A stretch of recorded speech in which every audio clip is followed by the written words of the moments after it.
The turning effect on the body about an axis is due to the movement of force or torque applied on the body. हाँ, जितना force हमने या torque, जितना moment of force या torque लगाना है body पे कोई भी ऑब्जेक्ट को मूव करने के लिए, तो उसके ऊपर उसका टर्निंग इफेक्ट जो है वो डिपेंड करता है. ठीक है.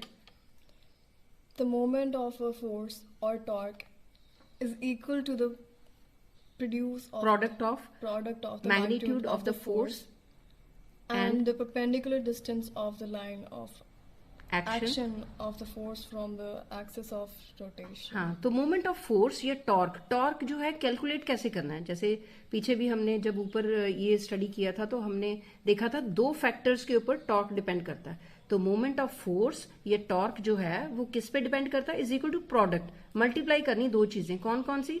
मैग्नीट्यूड ऑफ फोर्स, कि फोर्स कितना लग रहा है, ठीक है, and perpendicular distance of the line of action of the force from the axis of rotation. ठीक है, इस पे डिपेंड करता है. ठीक है. Now you can read from here unit of moment of force. Unit of moment of force is equals to unit of the force into unit of distance. हाँ The SI unit of the force is Newton and that of distance is meter. हाँ. So the SI unit of the moment of force is Newton into meter. तो ये Newton metre क्यों आया? क्योंकि force का Newton है और distance का मीटर है. तो न्यूटन मीटर जो है ये किसका हो जाएगा?